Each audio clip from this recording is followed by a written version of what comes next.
seus bens e dá para aquele jovem, e aquele jovem pega a herança, mas é isso, você fala, e o mais velho continua na casa, mas o interessante é que o mais velho, ele estava com o coração duro, o mais velho, ele não sentia mais a presença do Senhor. E o mal de uma geração que se levantou, que quer criticar o filho pródigo, mas não quer estender a mão. E eu quero dizer hoje, essa geração só vai se perdendo, porque fica na casa, mas não tem mais a presença.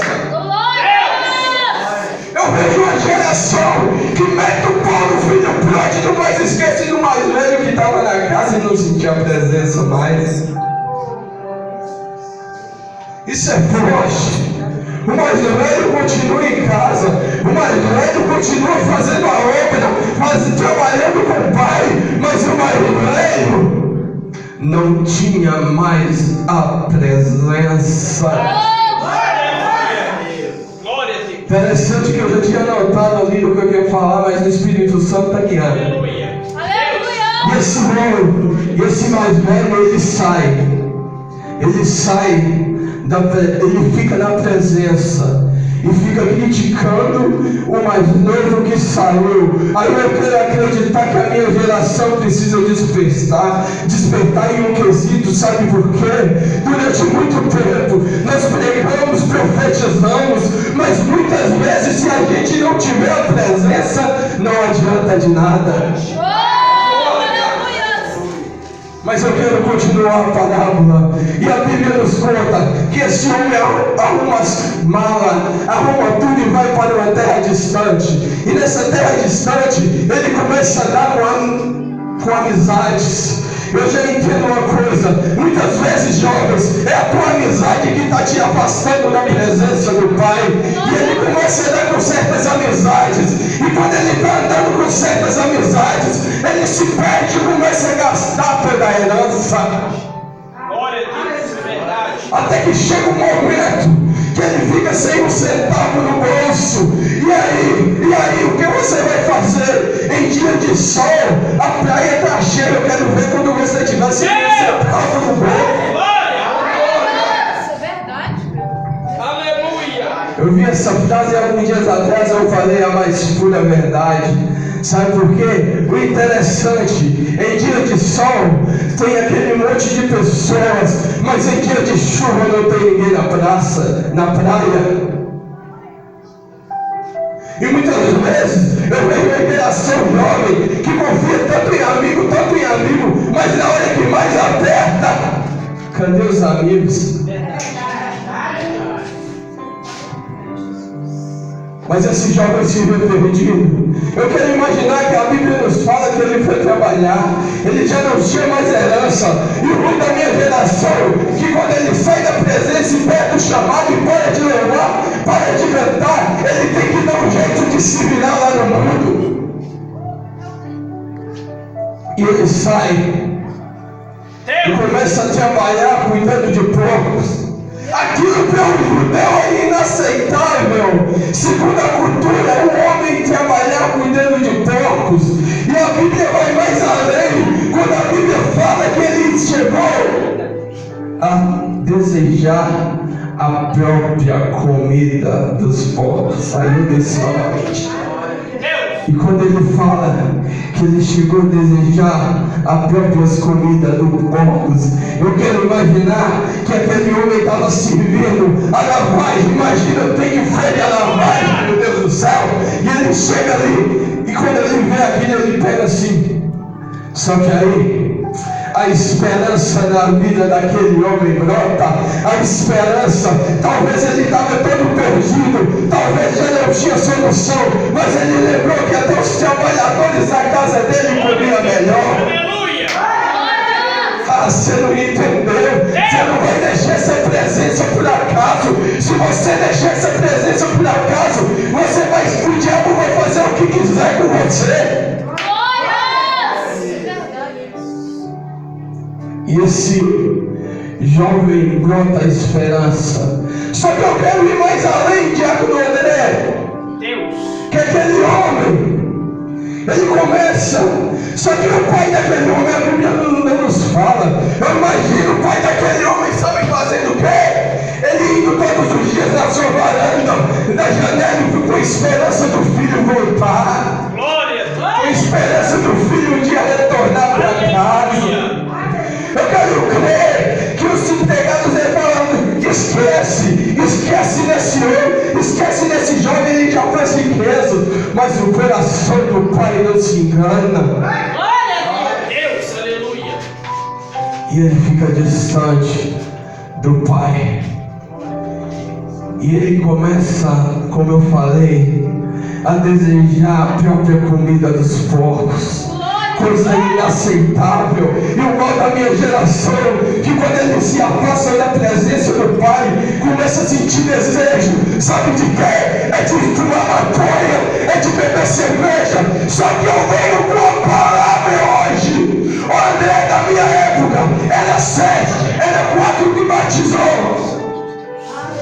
Eles acharam que era normal beber cerveja, ir para festa mundana.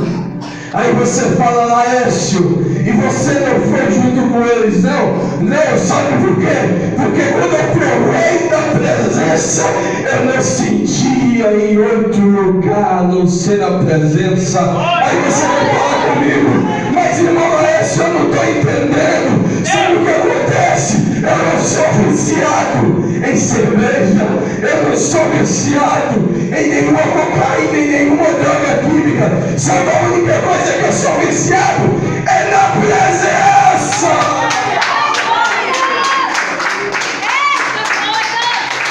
Meu Deus.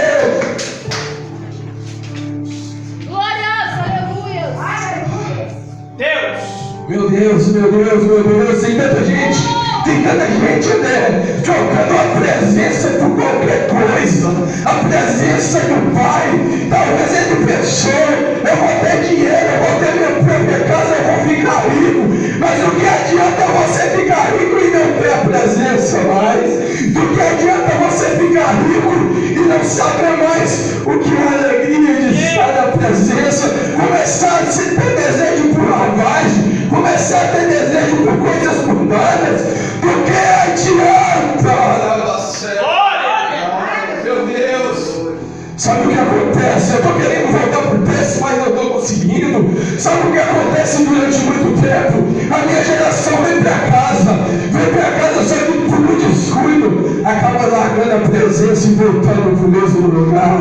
E eu quero ir mais além. Aquele pai, irmão André, eu imagino os pais hoje que eu não sou, mas eu fico observando ele suçando o filho com carinho, ele ajudando a alimentar aquele filho. E ele vai crescendo na presença,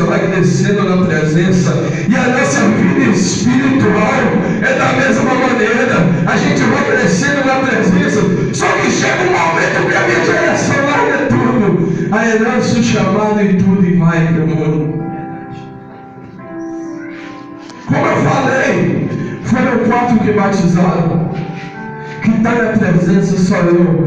Aí você vai falar, eles não eram seu amigo? Sim, eram meus amigos, mas eu tinha um foco que era Cristo. Glória! E esse jovem resolve voltar para casa. E quando ele volta para casa, ele começa a andar.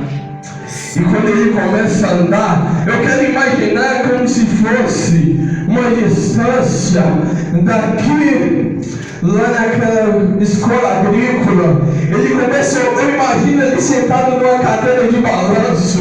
E nessa cadeira de balanço, ele estava balançando aí, viu um mendigo, porque ele estava bravo, viu um jovem todo balançado vindo. Aí eu quero imaginar que ele fala, é meu filho, e os empregados dele falam, não é. Ele fala, não é meu filho. Sabe por quê? O pai conhece o filho de longe. E quando ele vê aquele filho, ele corre, e o filho já chega com o discurso pronto. Chega, pai, eu pequei contra os céus e contra ti, faz de mim de um dos seus trabalhadores. isso, ele começa, já chega com discurso. Eu acho que ele imagina que o pai dele ia xingar ele tudo. Aí ele fala, não, o trabalhador vai falar, não, o seu filho fez fortuna, o seu filho está rico neste momento. Só que ele olha e fala, não, é meu filho. Ele vai abraça o filho dele e fala dos empregados. E a partir de agora, eu começo a pegar. Ele fala para o filho, para os empregados, trazei a melhor vestida. Eu quero imaginar, meus amados, que aquele homem, ele tinha perdido, ele estava com a veste toda rasgada, toda manchada. E o que isso significa? Quando nós falamos sobre isso, você olha o seguinte: as vestes significam o pecado. Sabe por quê? Porque a Bíblia mesmo diz que vem buscar uma igreja lavada e remida pelo sangue de Jesus. Vem buscar uma igreja imaculada, sem mancha.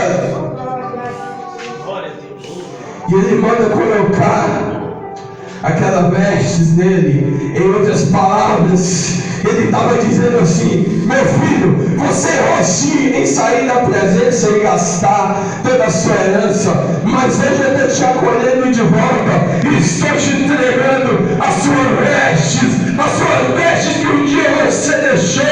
Eu estou te dando uma nova. E sabe o que eu quero imaginar? Que lá onde ele estava, talvez ele até comprou mais roupas, mas devido à circunstância, ele teve que vender, não sei, e teve que gastar, e chegou com as mesmas vestes, toda rasgada e toda suja.